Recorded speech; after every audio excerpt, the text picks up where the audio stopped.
Kalau kalian mau menjadi seorang trader, itu ada proses, pasti butuh proses. Ini adalah kalian. Proses untuk menjadi trader itu gimana?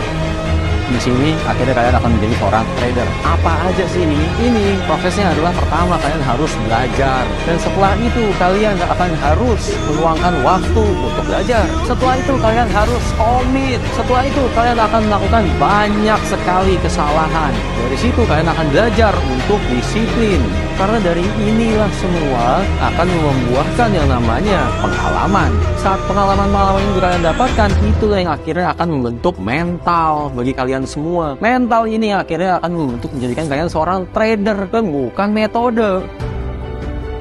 Kalau saya ajarin metode ini, apakah yakin kali ini akan benar-benar dipelajarin dan benar-benar sampai kalian menguasai? Apakah setelah mempelajari metode ini kalian yakin kalian akan mulai profit konsisten? Apakah dengan adanya metode ini kalian yakin kalian akan mulai trading for living? Dan kenapa saya tanya begitu? Karena orang-orang tuh pada lucu. Kalau ditanya, trading itu bisnis atau bukan? Jawabannya bisnis. Lalu trading tujuannya mau ngapain? Mau trading for living. Tapi bolak-balik yang ditanya metode. Kesannya tuh kayak trading for living itu berarti harus punya banyak metode. Trading for living itu berarti kerjaannya, kegiatannya itu trading terus. Itu trading for living. Seakan-akan begitu. Kalau itu namanya living for trading.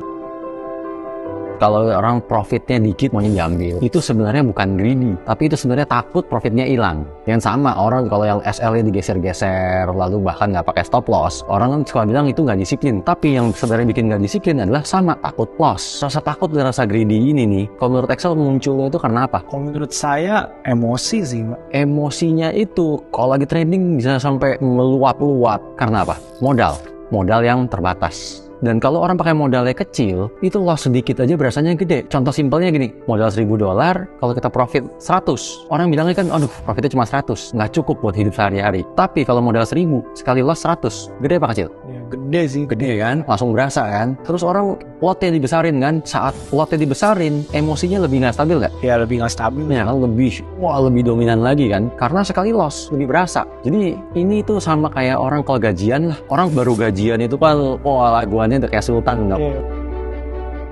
Sekarang kita sama-sama sadari lah bahwa saat kalian melakukan transaksi seperti itu, kalian sudah salah sejak pertama. Sejak pertamanya apa? Kalian nggak pakai stop loss. Berarti sejak awal itu sudah tidak memahami bahwa ini sedang trading. Tidak memahami bahwa ada probabilitas bisa profit, bisa loss. Tidak memahami bahwa ini bisa beresiko. Maunya setiap transaksi itu selalu profit. Dan di saat loss, mereka berusaha mencari solusi. Tapi solusinya dengan menambah transaksi, menambah resiko. Orang-orang seperti itu sebenarnya nggak paham apa itu averaging. Gini, kalau kita masuk solusi, kita harus pastikan bahwa dengan saya mengatakan hal yang barusan, berarti teman-teman kita semuanya sudah menyadari bahwa mereka melakukan kesalahan. Kalau sudah menyadari melakukan kesalahan, berarti solusinya 3 sekarang. Namanya salah, harus ada hukuman dong. Solusi pertama, cut loss sekarang juga. Kalian semua udah salah sejak pertama. Udah nggak usah muluk-muluk maunya profit lagi. Sadarilah, akuilah kesalahannya. Cut loss lah sekarang juga. Begitu loh. Itu nggak mau. Ada solusi kedua. Toleransi loss kalian itu maksimum di berapa persen? Maksimum benar-benar kalau kalian mencapai limitnya, let's say lossnya 50%.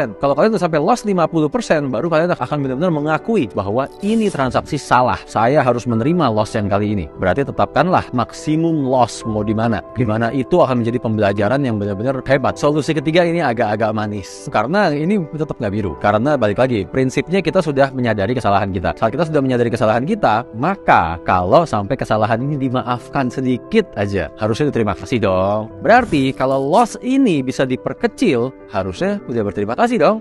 Pastinya sih gitu. Mestinya. Kalau kayak gitu sekarang, averaging pertama, kedua, ketiga, keempat, kelima kan semua ini nggak ada alasan nih. Hanya karena harganya lebih bagus, harganya lebih murah. Sekarang kalian punya kesempatan untuk 1 kali averaging lagi. Tapi kali ini averaging yang benar-benar direncanakan. Benar-benar kali ini dianalisa, direncanakan, cari di mana adanya turning point, di mana akan terjadi reversal. Tunggu konfirmasinya. Bisa pakai candle, bisa pakai apapun lah. Kan metode yang digunakan, mau itu pakai chart pattern ke, mau itu candlestick pattern, terserah. Tapi yang penting cari turning pointnya di mana sudah menandakan akan terjadi reversal.